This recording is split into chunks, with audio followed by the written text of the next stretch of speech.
my name is Jason, and this is my testimony. I didn't grow up Christian. I would say growing up, I don't know anything about God, Christianity, nothing. I can't say like my family is like, I can't say I grew up in a family that's like atheist, but like not very spiritual as well. They don't really, we just never talk about it, And growing up is like the main thing we always focus on is like, have to do good in school, have to get certain marks. I guess like typical like traditional, Asian culture. Parents always want you to be like, lawyers, doctors, some kind of professionals. You have to be, good in school, being sometimes, my family's actually not too bad, but like in my culture, like it's always like, oh, you can't even be second. You have to try your best to be first. When you grow up in that kind of culture, that kind of family, like, and also I have like two siblings as well. I have two sisters, and not intentionally, but my parents would compare, and it's like, oh, my sister's doing better than I am, or sometimes, so growing up, I always had this comparison mindset, because my parents always compare me with either my like their friends or my cousins or my siblings. So it's kind of like, it's in my head and like always compare and always, care so much about being, like getting good marks in school. I'm trying to stand out, get attention in different ways. So I either skip classes or, do something to get my parents' attention,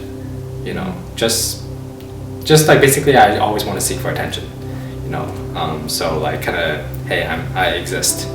I don't really have much confidence in myself, but at the same time, because I know I'm not good in school, I try to, like seek for something else that, would catch attention, just, try to find something that I'm good at, but I couldn't find it. So that was my high school, and it was tough because my family always,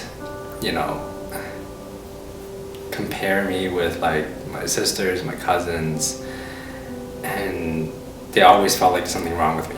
So I guess like that's kind of how I became like very rebellious, especially in high school. My parents tell me to do one thing, I do the opposite. The school tell me to do one thing, and then I do the opposite always. I don't like to follow trends. That's kind of built this, habit of not listening at all. Like whatever, like doesn't matter if parents or teacher, whoever say something, I always don't listen. I found my way into falling in love with, like cars. And, since I got my license when I was 16, I guess, I was quite spoiled. I have access to cars and, like my family. And then I just, going out with my friends. And I just felt like this, like having a car kind of gave me freedom. I don't have to listen to anyone. I can just go anywhere I want because I don't follow rules. I was like, oh, I just kind of like do whatever I want. Start racing with my friends. Just, trying to be the cool kid in school, And I guess I succeeded because people do remember me in high school. And, but not like in a good way. Just people know me because of, all this troubles that I got myself into. My family just felt like I'm a loser, But because of that, I have a terrible relationship with my parents. Yeah, so that was kind of like my upbringing. There's a lot of comparison. There was a lot of, didn't feel like I was worthy. That's kind of like how I grew up. So yeah, that was my childhood. I guess I was seeking for people's approval, like acceptance, because, I would say I was a people pleaser. Because I was trying to please my family, and afterwards trying to please my friends, trying to make people like me, because I felt like I didn't really get too much of that at home. I even start like, smoking weed, or, like even selling weed for a little bit. People like my friends actually think, oh, racing is cool, and I start getting into that. So whatever I think people, like, like my friends think it's cool, I would do that. That's kind of like the way I find joy and happiness. That's what I thought it meant at that time. And yeah, and then after slowly I just get myself in more and more trouble. I started to like drinking, driving, racing. At the beginning, it was just getting, like tickets here and there, got suspended from school, but things just get worse and worse and worse, and it was kind of like an addiction, more and more people trying to tell me not to do certain things. Hey, don't speed, don't drink and drive, don't skip school. And because I grew up having this mindset, I don't like to listen. So I got into so much like legal issues, like got charged with drinking, driving, dangerous driving. Start getting arrested. That was like that. Everything started from high school, and then and even including going to college. College I was still getting into trouble like that, because I was getting in and out of the system. Got arrested. Go back to do whatever I want to do again. Get arrested and keep on doing that. The court was like, the judge was like, for seeing all these charges that I have, they're like, okay, seems like you're not listening. It doesn't matter what kind of restrictions we give you. Doesn't matter what kind of punishment we give you. Suspend your license, take away your car. You just somehow find your way back to driving a car, or just don't listen.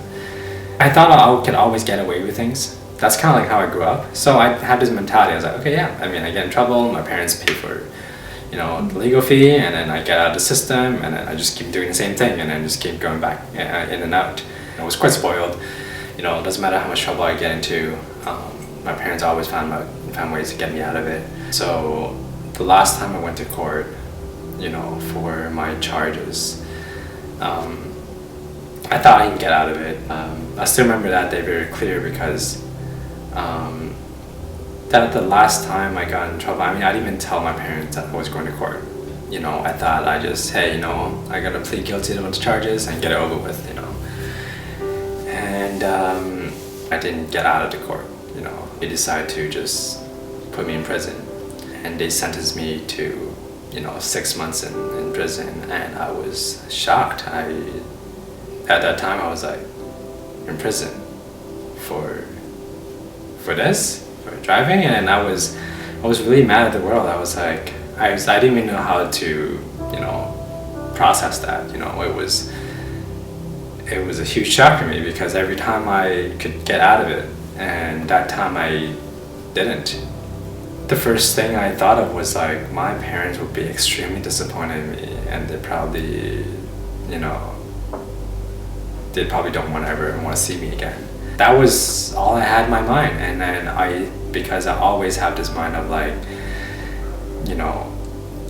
seeking for, like acceptance, approval from people. And because of that, I felt like I was so ashamed of myself, like, how could this happen to me? But at the same time, I was really mad at the whole world. I was like, I didn't hurt anyone. I was driving. I just want to live my life. Why is this happening to me? And that hit me really hard. And then I still remember the first day I got into, in the prison. I was shocked. I didn't know what to do. To be honest, I was at that time. There's only one thing I had in my mind. I was like, I have no future. I probably couldn't find a job ever again.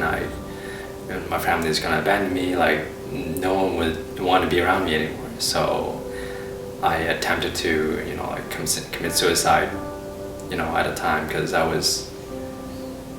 felt like it was hopeless. I didn't feel like there was any hope at all. I tried to, but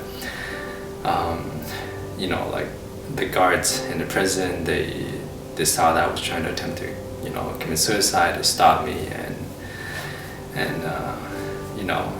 they just put me aside, and then kind of like they've been watching me for like 2 weeks to make sure that I don't commit suicide again. They try to talk to me. They have a counselor to talk to me and all that stuff, but I was still really negative because I didn't really have any hopes. At the time, I only know, like so little about God, and at the time, I was like, if God, if you're real, just get me out of this. Why am I here? I mean, like, I didn't hurt anyone. This is not fair. I mean, I have no future after this. And, I just said that in my mind, but like, at that time I didn't really believe anything. I just felt like the whole world was against me. Long story short, like a few weeks after I got into, prison, there was this pastor, they would go around like those, prison ministries. They go around different prisons to visit different inmates. And this one day they decide to, visit me. And he asked me, say, hey, there's a pastor who wants to see you. And at the time I was like, sure, I mean, I got no one to talk to. Didn't expect much. He just wanted to pray for me and just kind of listen to me. And I would just keep on complaining about the whole world and how, unfair it is. I mean, why am I here with all these real criminals when I'm not even a real criminal? That's what I thought in my mind. After the first time, nothing really happened. The pastor actually gave me a Bible to read, but I didn't really care too much about that Bible. It was just good that I actually have someone to talk to that would just listen to me. A week later, the same pastor came back to visit me again. And I was like, sure. And then I went in again, complain again, same thing, just repeat again. And this pastor actually have so much patience and then like just listen and then pray for me. I don't even know what he prayed, for me at the time, to be honest. And asked me, he's like, hey, when you get a chance, go read the Bible that I gave you last time. And then I was like, sure. And so I went back to my cell that night, and I was still really depressed. It was only like a month end, out of that 6 months. I don't know what else to do. And I still remember like that day, I went back to my cell and I was like, okay, maybe I should start reading it. But I was like, no, I'm not in the mood to read it. The funny thing is, the next day, I got, put to a different, different range, to different cell. The other inmates started approaching me. They're like, oh, so you're the new guy, and all this stuff. And apparently in prison they have some rules, or I guess like people have just got nothing to do, and it's like, oh, you're a new guy, there's another new guy. If you want, you want food for next week, you have to fight for it. And they forced me to fight. At the end, I had to fight. I lost. I didn't, and they took my meals for the whole week. They didn't give me anything. They gave me like bread or something. That's it. And I went back to that cell. I remember I was like in tears. I was like, why are you doing this to me? Like, why? Because at the time because this pastor, kind of like started thinking about God at the time. I was like, if you're real, why are you making it worse? I'm already in prison. Why am I getting beat up? Why am I getting bullied in here? And I was, I tried to end my life. You didn't let me. I tried to live my life in prison. You didn't let me live like peacefully, and I got beat up. I felt like there's nowhere else I could, no one else I could talk to. So I, in my cell, was by myself, and I started kneeling down. I was like, please just save me from this. Just get me out of this. Just prayed about it, and even though I don't know how to pray, but I just basically was talking to God. And the next day, I woke up. I still felt the same, but I saw this Bible in front of me, and I was like, okay, I don't want to read it. And then like maybe I should start writing something or draw something. I asked the guards for pencil and paper. I just want to draw something. And at the time, all I had in my mind was all I knew about God was in the Bible was Jesus on the cross. That's all I know. So in my head I was like, oh, maybe I just draw Jesus on a cross. So I picked up pencil and and draw on paper, and I used my own imagination to draw what Jesus looks like and how it looks like on a cross. And I drew that, and it took me a whole day to draw that, and people from the same range in my area, they saw my drawing and they were so impressed. I was like, wow, you're an artist, eh? And those people said, and they like my drawing a lot. And then people start talking to me. At the beginning, people didn't care about me, but people start talking to me. I was like, can you help me draw something? Can you draw like people started like coming to me for a different request. They're like, hey God, can you draw my family? Can you design tattoos for me and all that stuff? And people ask, and because I don't want to get bullied again, so I was like, okay, I just say yes to everything and I just do it. And at that time I didn't think that would happen at all, and I was quite shocked at people actually want to talk to me. There's actually nice people in prison. And I started talking to other inmates, and they're like, oh, so are you Christian? And some people started asking me, are you Christian? I was like, no, I'm not. I just don't know what to draw, and I just draw this. It's like, and it's kind of funny, in that prison there's some other Christians, and they were like, I didn't know whether they're new Christians or not, but they invited me to do, hey, want to do a Bible study together sometimes, and I was like, sure. And then I just joined this small little group of like 3 or 4 people, I don't remember, but so joined that group, and a few days after that, I could tell everyone around me, instead of trying to bully me or take food from me, their attitude changed. And I started thinking, like sometimes, like before I sleep, and I was like, wow, I mean, I didn't expect that. And I was like, I started to think, maybe that's how God is trying to save me. That kind of shocked me a little bit. I was like, people actually do like what I do,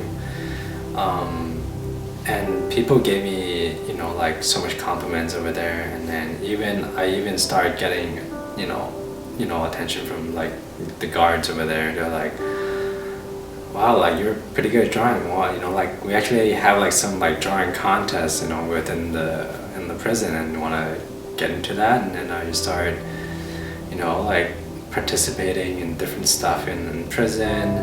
People started like teaching me how to work out, and some people even start to teach me like martial arts and all this stuff. And I even have like a little Bible study group. And then I did slowly after, I felt like like being in prison, it wasn't as bad as I thought anymore. I start to realize like this God in my head, in my mind at the time, it might be real. So that's kind of like how I slowly became Christian. And because at the time I was so hungry to learn more about it, because I was very curious. And there was this Bible study like course I could take in prison, and I took that. And that was the first time ever I read the whole Bible, and have a Bible that actually, when I finished, actually gave me a Bible that had my name engraved in it. After I got out from the prison, I would say I became a different person. My attitude changed. I became more grateful for what I had instead of start complaining. God showed me a huge miracle, I would say. I thought being in prison is the worst thing in my life, but God showed me there's otherwise. God showed me that I still have a chance. If I didn't mess up, I wouldn't realize what I already had before. I wouldn't cherish what I have.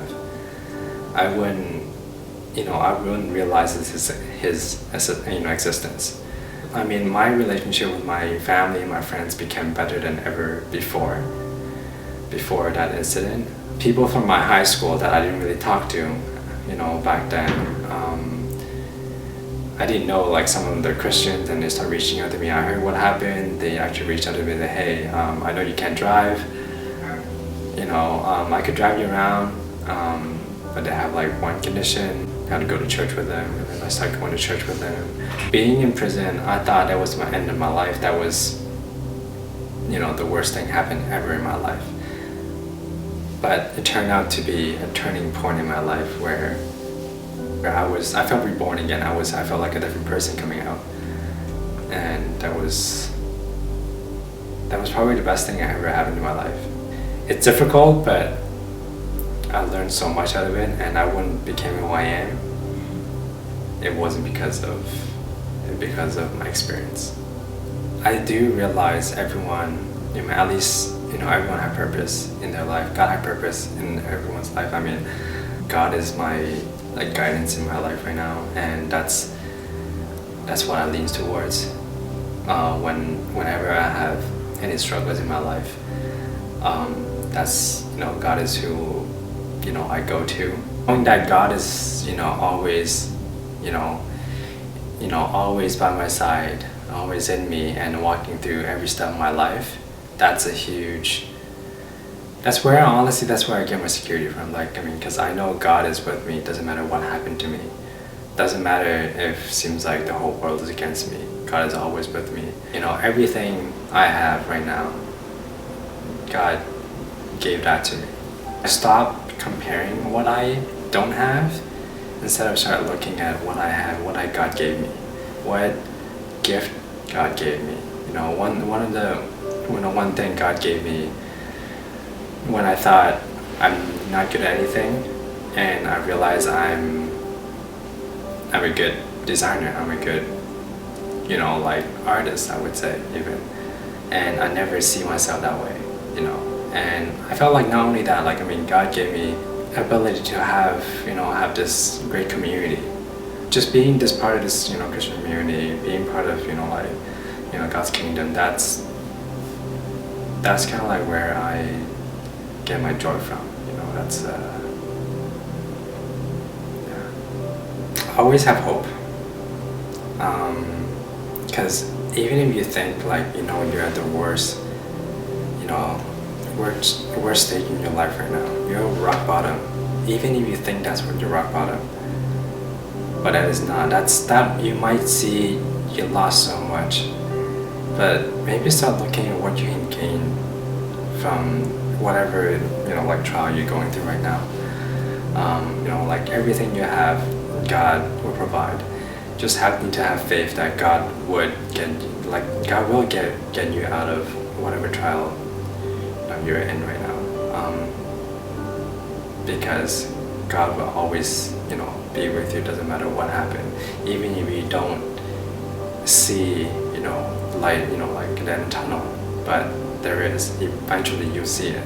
You might not understand at this moment, but you always get out of it. God loves you no matter what, no matter who you think you are. You don't ever have to put on a mask to pretend to be someone else, because God loves who you truly are. So, yeah.